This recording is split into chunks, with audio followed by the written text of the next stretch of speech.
Assalamualaikum warahmatullahi wabarakatuh. Perkenalkan, nama saya Tiy Juniati dari Universitas Pandasakti Bekasi, NIM 289215095 dari Prodi Manajemen kelas Reguler Plus. Hari ini saya akan membawakan materi untuk memenuhi ulangan akhir semester dari mata kuliah Perekonomian Indonesia. Materi yang akan saya bawakan ini mengenai review outlook perekonomian Indonesia pada tahun 2020. Tahun 2020 bisa dibilang merupakan tantangan besar bagi keberlangsungan ekonomi global. Hal ini disebabkan karena pandemi virus COVID-19 dan pertumbuhan ekonomi Indonesia pada tahun 2020 mendapat tekanan yang cukup kuat, terutama pada semester 1 2020, sejalan tanpa perlambatan ekonomi dunia akibat COVID-19 dan kebijakan pembatasan sosial berskala besar atau PSBB. Berbagai langkah penguatan dilakukan untuk mengatasi dampak dari COVID-19 yang diharapkan mampu mendorong perbaikan ekonomi secara bertahap pada semester 2 tahun 2020 dengan stabilitas yang terjaga. Kebijakan untuk mengatasi penyebaran COVID-19 telah mengurangi mobilitas manusia serta aktivitas barang dan jasa, konsumsi, investasi, transportasi, pariwisata, produksi, dan keyakinan pelaku ekonomi menurun signifikan, yang pada akhirnya membuat perekonomian ekonomi turun dengan tajam. Namun, pemulihan ekonomi Indonesia akhirnya mulai terlihat pada semester 2 pada tahun 2020 yang diperkirakan berlanjut pada tahun 2021. Kemajuan penanganan COVID-19 termasuk penggunaan vaksin, pemulihan ekonomi global, stimulus kebijakan makroekonomi, serta berbagai upaya penajaman strategi kebijakan yang mendukung optimisme penguatan ekonomi tersebut. Vaksinasi dan disiplin penerapan protokol COVID-19 menjadi prasyarat bagi proses pemulihan ekonomi nasional. Dilansir dari mediatirto.com, International Monetary Fund mencatat dalam laporan World Economic Outlook edisi April 2020 memangkas angka pertumbuhan ekonomi global. Maka jika pada Januari IMF memprediksi ekonomi global tumbuh sebesar 3,3% pada bulan April lalu, prediksi tersebut dipangkas menjadi minus 3%. Dengan adanya revisi tersebut, IMF bahkan menyebut ekonomi global 2020 menjadi yang terburuk setelah Great Depression pada tahun 1930-an dan lebih buruk dari krisis global pada 2008 sampai 2009. Nah, apakah Indonesia mengalami resesi? Bukan lagi sebuah ancaman, resesi ekonomi sudah terjadi di negara Indonesia. Seperti yang dilansir dari media CNBC Indonesia, negara Indonesia sendiri sudah mengalami kontraksi produk domestik bruto atau PDB. Pada kuartal 2 tahun 2020, PDB sudah berkontraksi negatif sebesar minus 5,32% dan kemungkinan akan kembali berkontraksi pada kuartal 3 pada tahun 2020. Dilansir juga dari media Warta Ekonomi, sebelumnya Menteri Keuangan yaitu Ibu Sri Mulyani Indrawati merevisi proyeksi pertumbuhan ekonomi pada kuartal 3 tahun 2022. Secara keseluruhan, pertumbuhan ekonomi Indonesia pada tahun 2020 hingga akhir tahun akan berada di kisaran minus 1,7% hingga minus 0,6%. Nah, sebelumnya proyeksi dari Ibu Sri Mulyani berada di kisaran minus 1,1% hingga plus 0,2%. Adapun salah satu hal yang membuat hal ini terjadi adalah adanya mobilitas yang terhambat.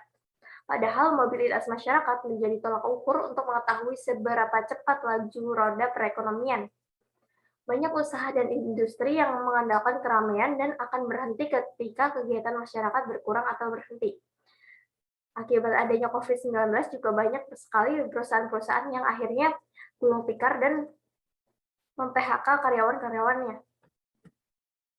Dilansir kembali dari media CNBC Indonesia, berdasarkan laporan analisis hasil survei data COVID-19 terhadap pelaku usaha keluaran BPS, dari data 34.559 unit usaha yang disurvei, nyaris 83% mengaku mengalami penurunan pendapatan, terlebih lagi sebanyak 84,2% pelaku unit usaha kecil atau UMK mengaku mengalami penurunan. Sementara unit usaha besar atau UMB adalah 92,20%.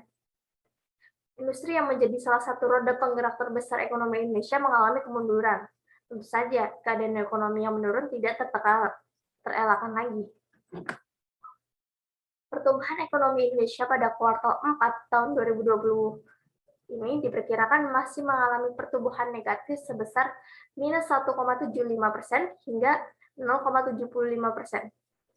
Pertumbuhan ekonomi akan masih terkontraksi selama pemulihan ekonomi akibat dampak dari virus COVID-19 yang masih terus lemah.